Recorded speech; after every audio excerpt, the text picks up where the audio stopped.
In his book, The Four Elements, Irish poet, writer and philosopher John O'Donoghue describes water as the tears of the earth, an image which has in recent times haunted much of my thinking. In Derbyshire, where I live, there is a tradition of blessing wells, and the village chapel where my own chapel is very much part of this tradition.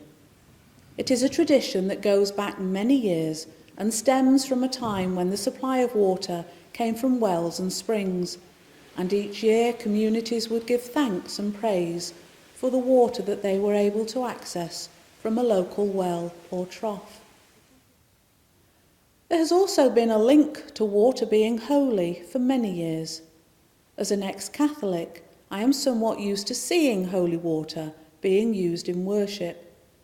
And as a child, I remember only too well that it was better not to sit on the front row at church on a Sunday morning, particularly if you were in the line of fire of the priest blessing the congregation. I was reminded of this a couple of years ago, when for my father's funeral I sat on the front row as the priest blessed Dad's coffin before its final journey to the woodland graveyard. As he was blessing, and with holy water much in abundance, I smiled as I thought about the wetness upon my face. Was it tears, or could I blame the priest? Water, the tears of the earth.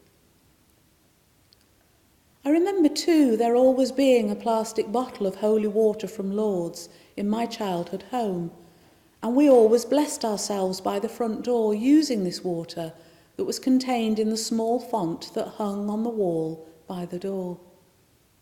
Ordinary water would not be used in our font. It always had to be water from Lourdes which had been blessed and made holy.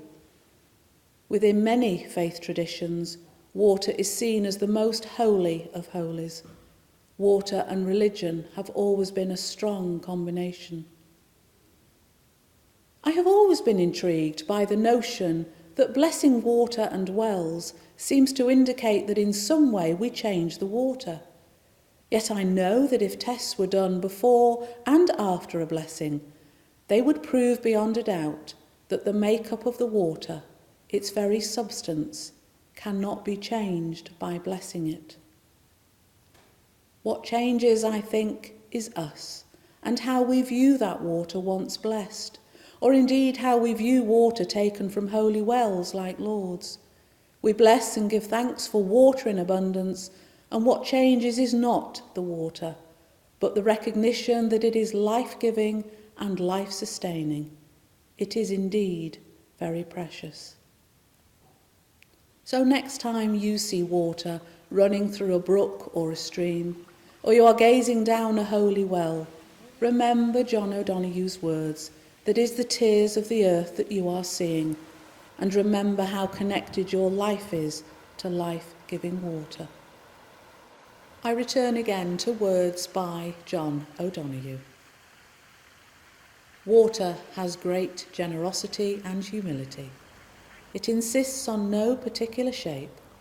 It takes on the shape of whatever contains it: jug, stream, well, river, lake, ocean, tears, rain, mist or moisture.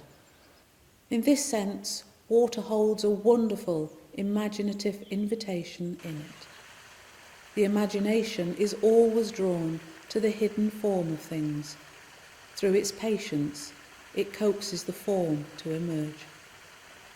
Within water, there is a strange trust.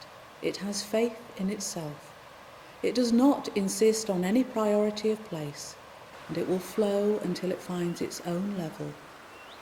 Where there is no water, everything is scorched. Where there is water, everything is green and flourishing. Water is the difference between life and death. We give thanks when we look to the sky from whence it comes, and we give thanks for the life-giving liquid. Blessed be water.